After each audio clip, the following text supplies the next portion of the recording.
We'd like to welcome you to another episode of The Walkthrough. It's Eric Russell here with Kyle Dawson, and we'll talk about some area football, hand out some awards, hand out game balls, and getting into a discussion about the media poll, which is always a hot topic. Hey, the fun never ends. But we'll get into all of that right after this break. Aiken Ophthalmology provides high quality, comfortable, and dependable treatment in Aiken and North Augusta. With our newly expanded facility, we now have 4 experienced physicians that are up to date on the latest procedures, and our surgery center offers the finest eye care technology available to better serve you. Make your appointment today with Aiken Ophthalmology. All right, we're back at the chalkboard this week to give out some game balls to the area's top performers. And I'm going to start out with a couple of quarterbacks that performed pretty well this past Friday with starters for Tanner White. He threw for 174 yards, 2 touchdowns. He also ran for 69 yards and another touchdown. So he's continuing that fast start he got off to early on in the year. And another 4A quarterback in our area, Corey Wallace. It was a losing effort, but he threw for 268 yards and 3 touchdowns. Went 14 for 21, so it was another big game for him. Yeah, he's somewhere in about the 540-yard range or so in the last couple of games. We'll take things over to Petticoat Junction from Friday night. Big rivalry matchup between Barnwell and Silver Bluff, and some star players showed up for sure. And we'll start with Deshaun Watson. Over at Barnwell, made a big play. Already had, he had 9 tackles in total. The play, though, that they'll remember for a long time, going into halftime, Silver Bluff going to attempt a field goal that would increase the lead they were already holding. Instead, it's blocked. Watson's the one who scoops it up, goes 59 yards for the score. Suddenly, we're looking at a 14-13 ball game at the half. Of course, Barnwell eventually coming through to win that one. Yeah, plenty of help from Dalion Creech, his Barnwell teammate. Creech going for 231 yards of total offense and a touchdown. And he did it just about every way that he could. Receiving in the first half, rushing in the second half. Really just an all-around game for him, an all-around game for Barnwell as well.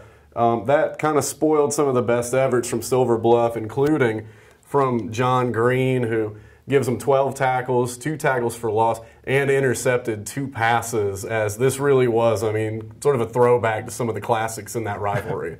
Yeah, definitely a big game there from some of them. And I'm going to talk about a little bit of the running game now down at Class A level with 2 separate games. For starters, I'm going to go with Collier Sullivan from Richmond Minetta. Big game for him. He had 159 yards, 3 touchdowns on 16 carries, so a very efficient night for him. And another school that had a big rushing performance was Wagner Sally, and their offensive line had a lot to do with that. Paved the way for over 300 yards rushing. They averaged about 10 yards per carry on their run, so the big offensive line getting it done. Yeah, hard to argue with that kind of production. And we talk about some production on the ground. We'll go with our guy Peanut Butler over at Fox Creek. He's a guy they just want to get him the ball in space however they can. 125 rushing yards, about 40 receiving yards, and 3 touchdowns in a big win for Fox Creek. And then Arius Ishmael on the defensive side at that linebacker position helped in a big way for them to really shut down C.A. Johnson, really shut him down in the passing game and in the run game. He's a big part of everything they do defensively. He gets them 13 tackles and 3 for a loss. That's solid right there. Another big defensive performance comes from a South Aiken defensive end and what was a shutout of a strong Thurman offense usually. Strong Thurman, you could call them. But Zaire Harrison had 4 of his 5 tackles were for loss. He also had a pair of sacks and was a big part of that defensive effort to hold them to a shutout in that game and get South Aiken their first win. Yep. And after a quick break, we're going to come back and hand out the Chick-fil-A Player of the Week. I know that's what everyone's been waiting for, to see who gets some Chick-fil-A. We'll come back and hand that out right after this break. That one family night in Dumfries, Virginia. Family night is for everybody. It's a time for families to do crafts together. The kids just love going to Chick-fil-A for dinner. Being the single mom and getting everybody ready, it was tough. We would get there a little bit late, like on the tail end of it. Helen saw that I was having trouble getting them to Chick-fil-A for the family night on time and actually got it extended another hour. Noticing things like that, I never really told her how much she affected me, but she did. Love you. Welcome back, and we get to give out some Chick-fil-A now with our Chick-fil-A Fan Favorite Player of the Week, and this week is going back to Barnwell, and it's going to be Dalyon Creech for his strong performance, over 200 total yards and a touchdown in a big rivalry victory, so congratulations to him. Yeah, he's a big part of a big win for that Barnwell program as they just keep it rolling. Of course. And we're going to take another quick break, and then we'll be back to talk about some of the area games this week and go over some other stuff. Keep your family comfortable all year long and save money on your utility bills with a preferred client service program from Holly Heating and Air. Holly's service program includes priority service, no overtime charges, 15% off all repairs, plus a regular duct system inspection. And should you suddenly need us, we're here for you with emergency service 24/7, 365 days a year. So turn to the experts, Carrier, and the comfort pros at Holly Heating and Air. A name you know, a name you trust. We're back to talk about the high school football media poll that came out on Tuesday, as we do every Tuesday. This week we have several teams once again ranked, starting with North Augusta coming in at number 9, Class 4A, inching up a little bit. Hey, they've held on to that spot for a little while now. They've been pretty good from others receiving votes, 10 to 9. You know, with as many weeks are in the season, who knows? That could just keep going. Yeah. Maybe. And down at the 3A level, Strom-Thurmond fell a little bit after a tough loss to South Aiken. They're down at number 7, but I think they'll get a couple shots at some teams that can help them climb back up should they perform well. Well, yeah, the Rebels are just going to have plenty of opportunities, especially once region play rolls around. They'll have a big one or two in there, but, you know, hard to penalize them too much for losing to a South Aiken team that clicked in the right way on Friday night, but at 7, still a good spot for them to hold on to, and I have a feeling we'll see them move up a little bit more. All right, and here comes the part of the show where Kyle continues his crusade to get Barnwell a first-place vote in 2A, but they're still at number 2. And they still don't have a first-place vote. Oddly enough, they are still behind unanimous number 1 Abbeville. So Abbeville's been looking strong this season. So yeah. Yeah, so it's tough, but it's tough, but you know, it's 1 out of 15. we need someone to go rogue. I don't have a vote. You do. This is your opportunity. It's kind of on the hot seat now. But down at the Class A level, we have Wagner-Sally coming in at number 3, Ridge Spring at number 5, and we have a couple other teams down there receiving votes. Obviously, Wagner with a big victory this past week, bouncing back after a loss. Yeah, you go on the road, you win by 52 points over a 2A school, and that's, you know, maybe worth a spot or two in the rankings. And you know, Ridge Spring getting down to the Class A level after those first 2 2A games, they get themselves a nice big win, and don't look now. Bye week, North Williston. That's going to be a huge game, and you look at Williston down there, they're receiving votes. They've got a game this week with Allendale Fairfax that, you know, you play up a level and you get a win. Sometimes, you know, that'll move you up in the polls a little bit. Nobody cares about the polls. The kids don't care. The coaches don't care. It's still something for us to talk about. It is. And that game's already big enough coming up here in a few weeks. But, you know, that could just be a sign that both are trending in the right direction. Right. And maybe next week people will have a little more interest, because I believe Cal Dawson is going to have his own personal poll next week. We'll see. We can't confirm that. You know, we'll see. We'll see what will happen. But we're going to take a break, and we'll be back to talk about the area games. We have a couple of big ones coming this week, so we'll come back and go down the slate of games for this coming Friday. I didn't really know that it was a heart attack, but I knew he was in trouble. His right coronary artery was 99% blocked and already collapsed. So within 10 minutes, they had put a stent in. I'm so glad that we made that decision to go to Aiken Regional right away. We definitely made the right decision in going to Aiken Regional. I don't think we could have gotten better care. We're back to talk about some of the area games, and this week we have our game of the week. It actually doesn't feature a Class 4A team like the first few have.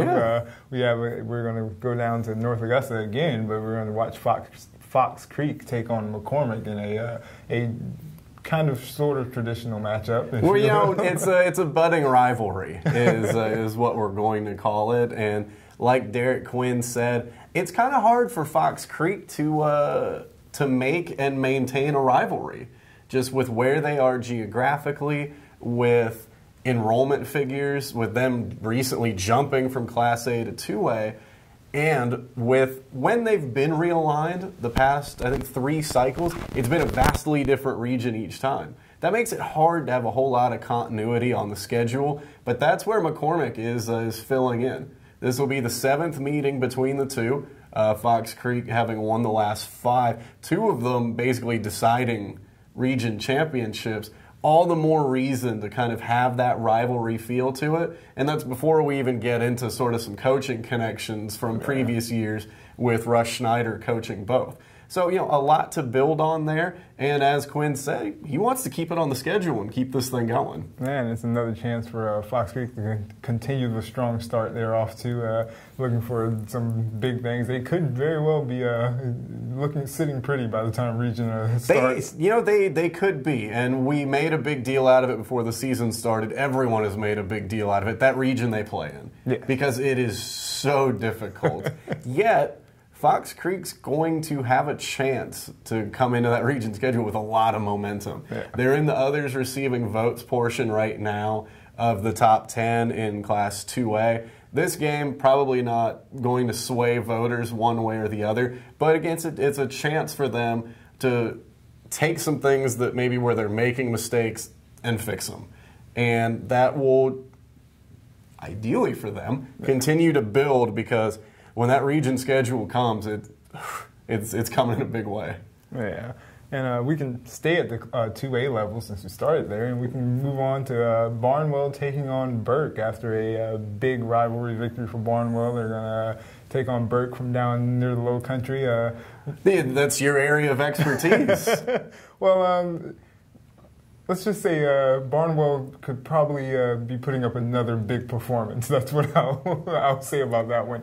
Well, and you know what? That probably would suit Dwayne Garrick just fine. When I ran into him on the field after their 7-point win over Silver Bluff, he kind of gave me the idea of, man, that was a good game, and I wish it wasn't that good. So, you know, they can get back to sort of the type of thing they were doing the first couple weeks. That'll be a whole lot easier on him. Yeah, but once again, last week, efficient in the passing game, strong in the running game once again, especially when it mattered most, putting together long drives. It was two different offenses in 2 different halves. I mean, classic Dwayne Garrick in a way that, you know, he shows you he can game plan for you a particular way.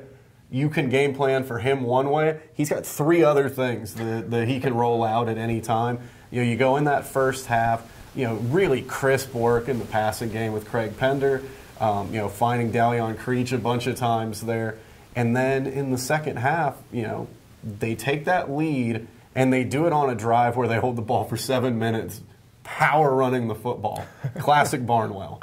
Yeah. You know, between 2 drives there in the second half. And again, this isn't a 1-score game. They have 2 drives that eat up about 14 and a half minutes of clock. Yeah. And they're able, I mean, even though, you know, that last drive, they're not able to punch it in from the 10-yard line, which is something he said after the game. You know, 2 different times we're on the 10-yard line, we can't score. That second time, though, you're leaving Silver Bluff maybe around 2 minutes to try to go 90 yards. Yeah. So, you know, just classic Barnwell performance there. And, you know, great stuff from Dwayne Garrick that they're able to get it done in a variety of ways. Definitely. And on the flip side of that, Silver Bluff was on the opposite end of that, and they're looking to bounce back this week against Denmark Olar team, and not someone you usually see on their schedule, but it's been 11 years since these ones have faced off, and you know, it's a probably even more unfamiliar road trip for Silver Bluff to be making.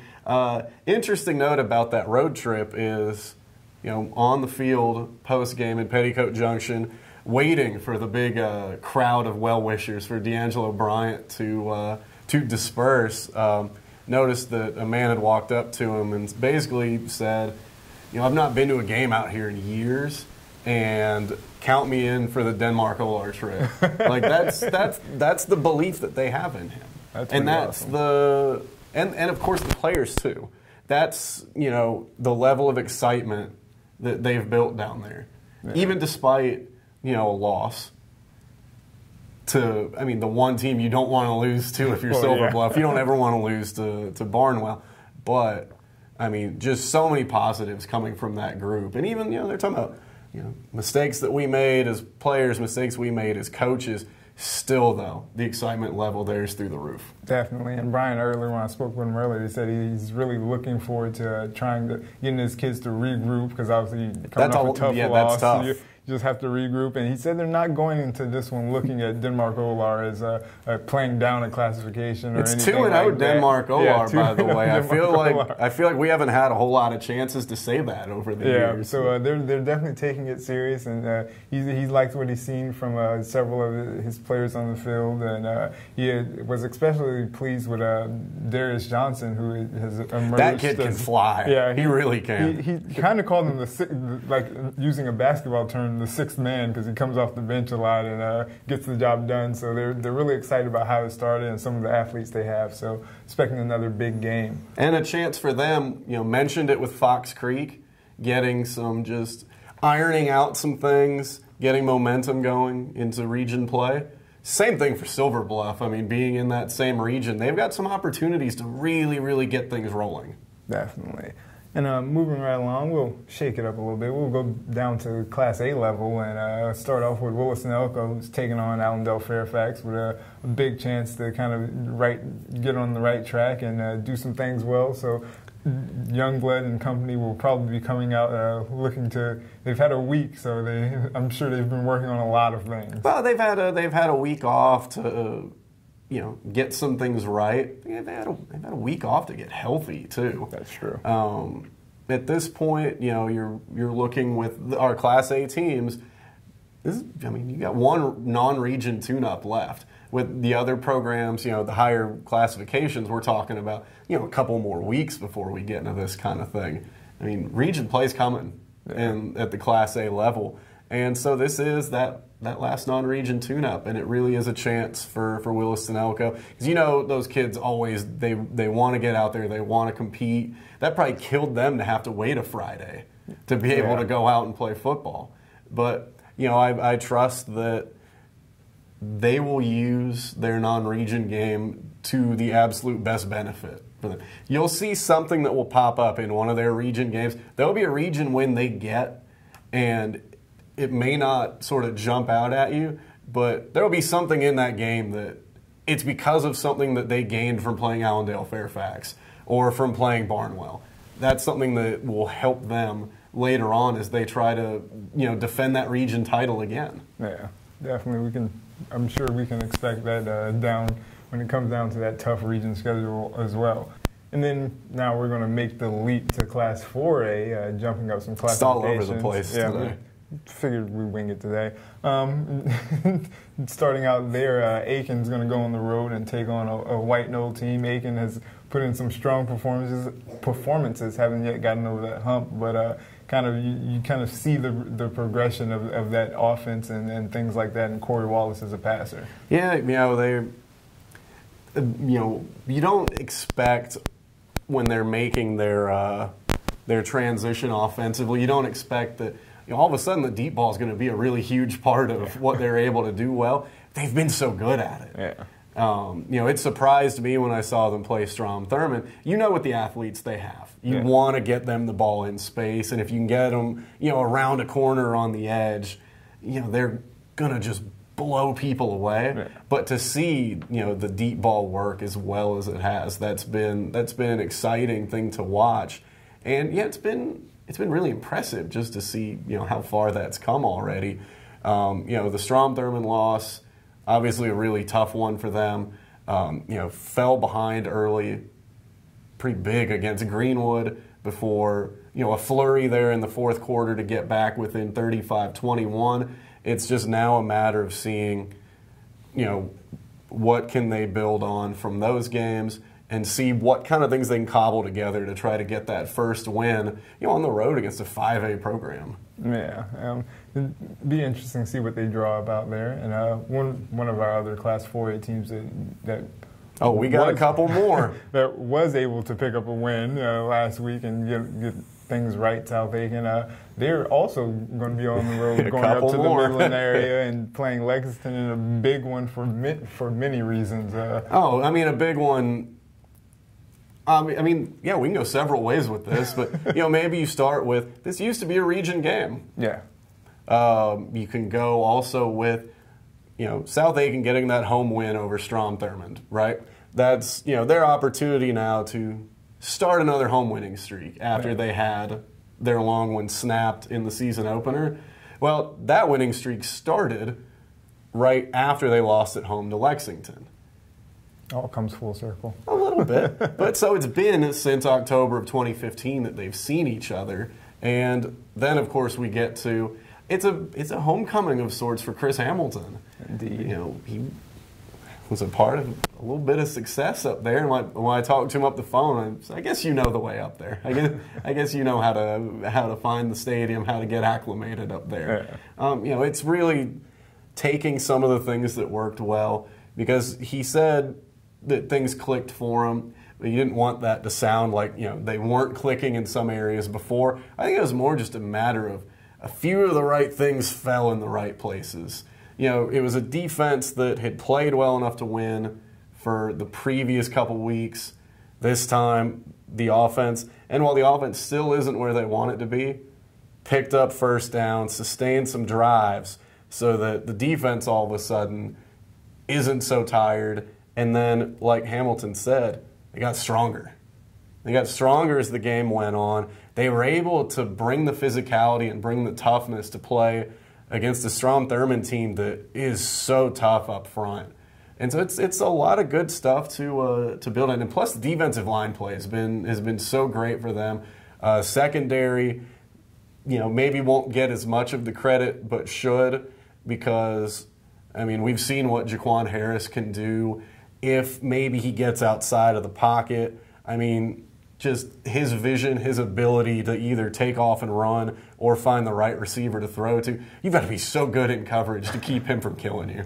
Yeah, definitely. And speaking of Jaquan Harris, he and the Rebels will be they will be taking on Midland Valley, I should say. And big game, 2 area schools. Midland Valley coming off of a bye.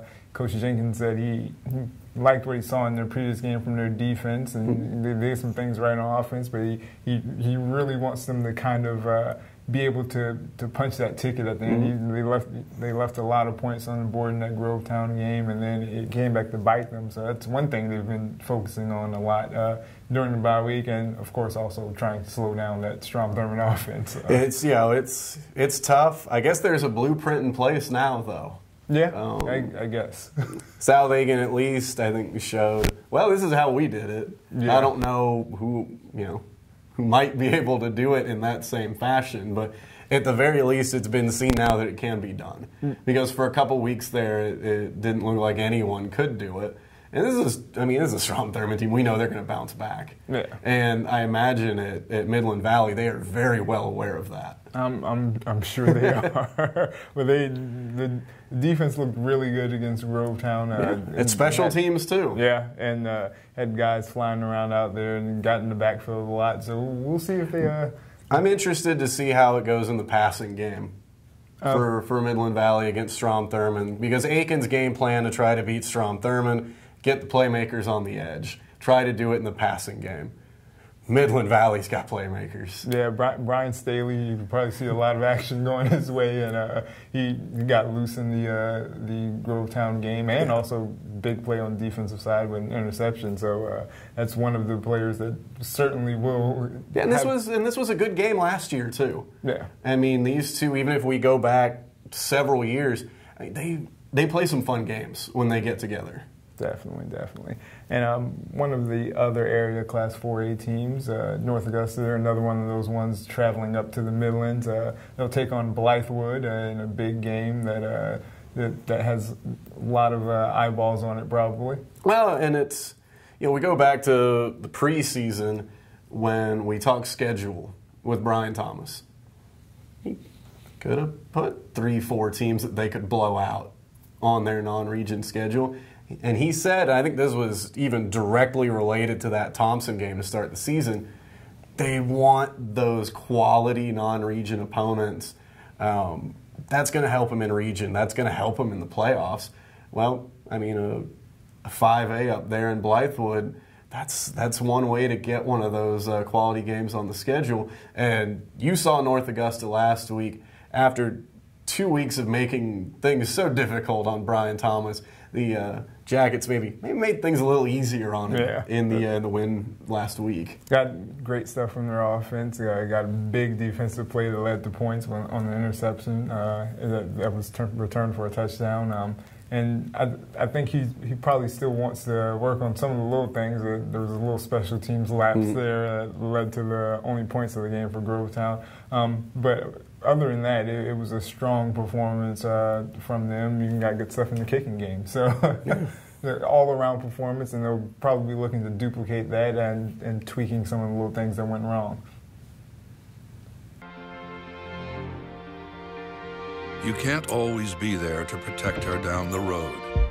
Make sure the tire she's riding on will.